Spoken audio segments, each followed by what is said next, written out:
পরী বশ করা মন্ত্র। আপনারা এই মন্ত্রের মাধ্যমে পরীকে বশ করতে পারবেন। পরী হোক আর জিন হোক, আপনারা তাদের বশে রাখতে পারবেন। তো বিস্তারিত জানার জন্য ভিডিওটা আপনাদের সম্পূর্ণ দেখতে হবে। যদি ভিডিওটা ভালো লাগে তাহলে অবশ্যই একটা লাইক দেবেন। নমস্কার বন্ধুরা, জয় গুরু, জয় ব্যাপার গুরু। তো বন্ধুরা, আপনার সকলে কীরকম আছেন? আশা করি গুরু আশীর্বাদে আপনার সকলে ভালোই আছেন। আজকে যে বিষয়ে আলোচনা করব সেটা হচ্ছে পরী সাধনা। তো আপনাদেরকে আজকে যে মন্ত্র দিব সেই মন্ত্রের মাধ্যমে আপনারা পরী অথবা জিন তাদেরকে বশ করে আপনাদের কাছে রাখতে পারবেন। তার আগে আমি আপনাদেরকে বলছি যে, তো আপনারা অনেকে কমেন্ট করেছেন যে আপনি পরী সাধনা করেছেন কিনা, আপনার কাছে পরী আছে কিনা। যদি আপনারা পরী দেখতে চান, আমি বলেছি যে যদি আপনারা পরী দেখতে চান তাহলে আমার কাছে আসতে হবে, যে আমার কাছে পরী আছে কি না সেটা আমি দেখিয়ে দেবো। এখানটা ভয়ের কোনো বিষয় নাই যে আপনাদের হয়তো পরী দেখাতে গেলে যে আপনারা ভয় পাবেন তা নয়। যদি আপনারা আমার কাছে আসেন তাহলে আমি আপনাদেরকে দেখাই দিতে পারবো। এটুকু আমি আপনাদেরকে জোর গলায় বলে দিলাম। তো এবার আমি আপনাদের বলি যে পরীকে বশ করবেন কীভাবে। দেখুন, শুধুই মন্ত্রর দ্বারাই কিন্তু পরী বশ হবে না। কথাটা আপনারা ভালো করে বুঝবেন। শুধুই মন্ত্রের দ্বারা কিন্তু পরীটা বশ হবে না। কারণ পরী এই মন্ত্র দিয়ে কখন বশ করতে পারবেন? এই মন্ত্রের দ্বারা বশ হবে দেখা হলো আপনারা পরী সাধনা করছেন, যে সাধনাটা আপনাদের 9 দিন, 11 দিন, 21 দিন সাধনা ছিল, তো আপনারা সাধনা করেছেন কিন্তু হয়তো সে দর্শন আপনারা পাচ্ছেন না। সে পরী হোক আর জিন হোক, তাদের দর্শনটা আপনি পাচ্ছেন না। কিন্তু হ্যাঁ, এবার সে যে আপনার কাছে আছে কিংবা আপনার আশেপাশে চলাফেরা করছে, আপনি অনুভূতি পাচ্ছেন, আপনি বুঝতে পারতেছেন, কিন্তু সে আপনাকে ধরা দিচ্ছে না, আপনার সামনে আসছে না। এরকম বিষয় হয় তাহলে কিন্তু এই মন্ত্র দিয়ে আপনারা তাদেরকে বশ করতে পারবেন। এবার সেটা কিভাবে বশ করবে সেটা আমি আপনাকে বলছি।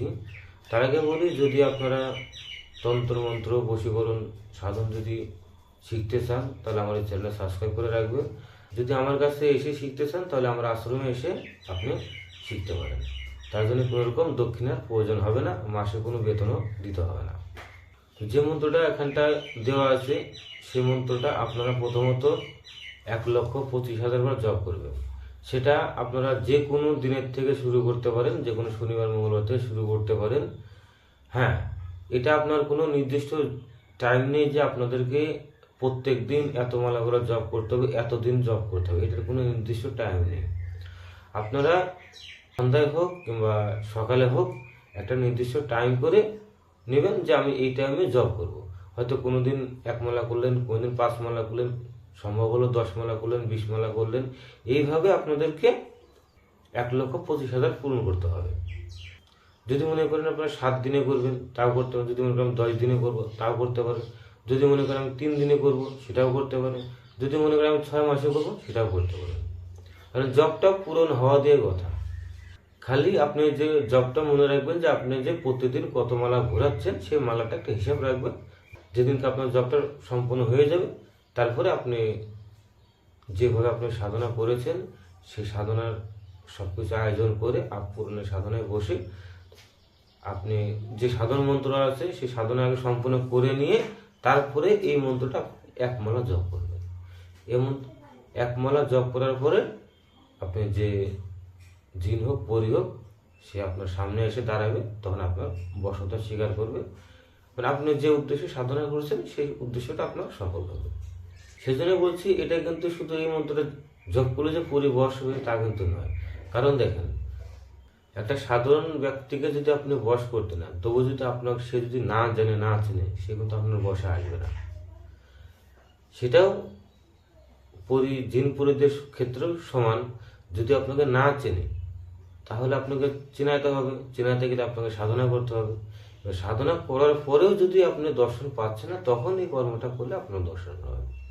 তো আশা করি আপনাদেরকে বোঝাতে পারছি। তো যদি বুঝতে অসুবিধা হয় আমাকে কমেন্টে জানাবেন। আর যদি তন্ত্রমন্ত্র বশীকরণ শিখতে চান তাহলে আমার সঙ্গে যোগাযোগ করে আমাদের আশ্রমে এসে শিখতে পারেন। তো আপনারা ভালো থাকুন, সুস্থ থাকুন, দেখা হবে পরবর্তী ভিডিওতে। জয় গুরু, জয় কাল গুরু।